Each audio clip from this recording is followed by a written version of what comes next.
Bismillahirrahmanirrahim. Assalamualaikum warahmatullahi wabarakatuh. Kembali lagi di PJJ Matematika Wajib kelas 11. Selamat pagi anak-anakku sekalian. Tetap semangat, jaga kesehatan di rumah, terus bergerak, optimis, harapan itu masih ada. Oke, kita akan lanjutkan pelajaran kita di bab Matematika Wajib. Terakhir kemarin kita telah belajar tentang notasi sigma dan sifat-sifat yang ada dalam notasi sigma. Maka pada pertemuan hari ini kita akan masuk ke bab berikutnya, yaitu tentang induksi matematika. Induksi matematika ini sering kali digunakan dalam kasus pembuktian, dalam kasus-kasus pembuktian rumus-rumus matematika. Kita bisa ambil logikanya untuk pembuktian yang lainnya, ya. Jadi dalam pembuktian matematika nanti ada dua jenis pembuktian. Ada pembuktian langsung, ada pembuktian tak langsung. Induksi matematika termasuk dalam salah satu bentuk pembuktian langsung, di mana dia menggunakan pola pikir deduktif. Jadi dari sebuah fakta diturunkan sampai nanti jadi bukti untuk suatu kasus. Sedangkan pembuktian yang tidak langsung sering kita kenal nanti ada istilah kontradiksi atau counter example. Ya, jadi nanti kita akan pelajari itu mungkin di kelas-kelas berikutnya ya. Tapi kalau di kelas matematika wajib semester ini kita fokus pada induksi matematika. Ilustrasinya seperti ini. Ya, misalnya saya punya buku seperti ini ya. Saya jajar seperti ini. Dalam induksi matematika nanti kita punya tiga langkah ya, tiga langkah atau tiga prinsip. Yang pertama, kita buktikan dulu kejadian pertama ya. Misalnya kejadian pertama adalah buku ini jatuh. Kemudian kita anggap benar, kita asumsikan bahwa kejadian yang ke K atau kejadian yang kesekian itu juga terjadi atau benar. Jadi misalnya buku yang ini sebelum terakhir ini kita yakini dia juga akan jatuh. Maka kita bisa buktikan bahwa buku yang ke K+1 atau buku yang setelah kejadian yang kita yakini tadi, dia juga akan jatuh. Nah, ya mungkin agak abstrak gitu ya. Ya nanti kita akan lihat contohnya lebih jelasnya dalam contoh pembuktiannya langsung ya. Silahkan disimak. Ya banyak aplikasi yang bisa kita gunakan sebenarnya, tapi entah kenapa saya nyaman dengan seperti ini ya. Semoga bisa dipahami. Kalau kurang dipahami silahkan tanya lewat WhatsApp ya. Jadi kita terbuka dengan komunikasi yang lebih interaktif. Oke, induksi matematika nanti kita punya tiga kasus. Ada tiga kasus. Kasus yang pertama ketika nanti kita diminta membuktikan deret yang modelnya seperti ini ya.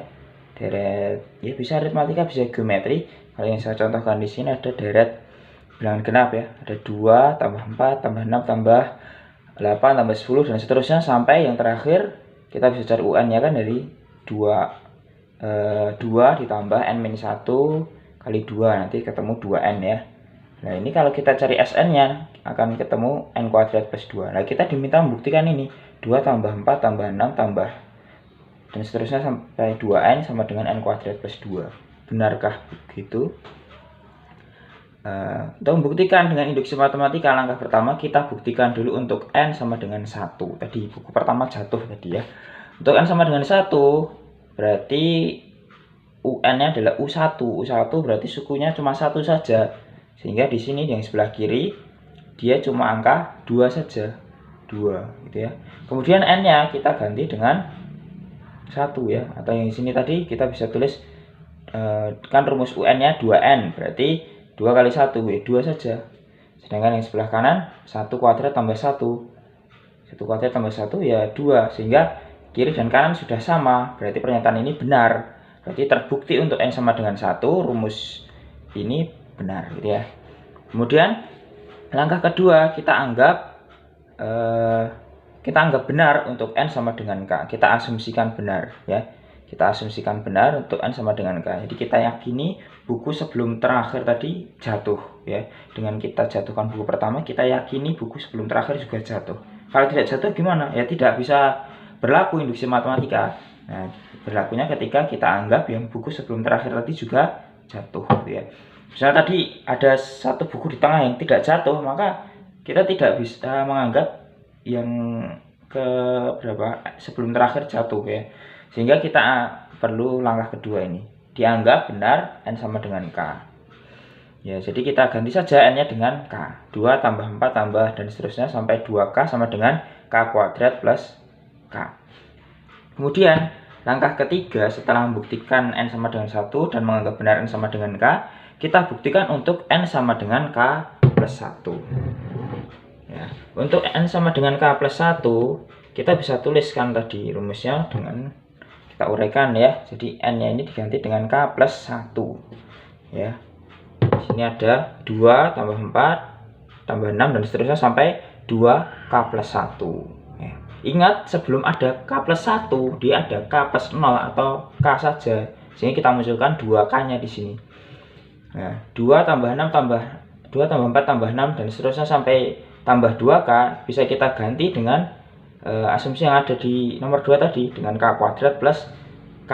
Ya, kita ganti begini, k kuadrat plus k. Kemudian 2 kali k plus 1 kita uraikan menjadi 2k plus 2. Ya, karena tujuan kita tadi adalah membuktikan rumus ini ya benar untuk n sama dengan k plus 1, maka kita bawa ke bentuk yang ada k plus 1-nya. Nah, kita melakukan manipulasi aljabar sehingga kita peroleh di sini ada k kuadrat k tambah 2k, ini 3k, ini plus 2. Kita bisa uraikan ya.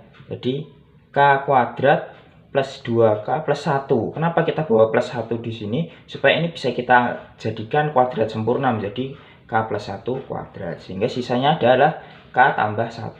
Ya, k tambah 1 kan tadi ya, disendirikan ya. Sehingga kita punya bentuk k plus 1 kuadrat ditambah k plus 1. Nah, ini membuktikan bahwa n sama dengan k plus 1. Ya. Di sini ada n kuadrat plus n. Di sini ada k plus 1 kuadrat plus k plus 1. K plus 1-nya kita bisa ganti dengan n ya. Terbukti.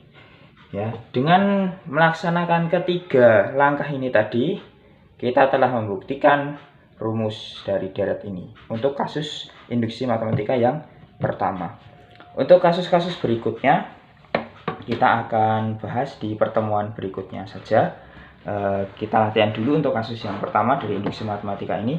Bila ada pertanyaan silahkan japri lewat WA. Kemudian pengumpulan latihan kalian, tugas kalian ya. Nanti saya beri 1 atau 2 soal tentang induksi matematika kasus pertama. Silahkan kalian tulis di buku kalian kerjakan, kemudian dikirim saja lewat WA ya. Untuk kuis yang kemarin, notasi sigma kemarin, hasilnya kalian simpan ya. Nanti di akhir saya minta kalian melaporkannya. Screenshotnya kan dikirim ke saya, nanti itu direkap bersama dengan PJJ sebelumnya. Ya, itu saja. Tetap jaga kesehatan di rumah, terus bergerak, optimis, harapan itu masih ada. Dari saya kurang lebihnya mohon maaf. Assalamualaikum warahmatullahi wabarakatuh.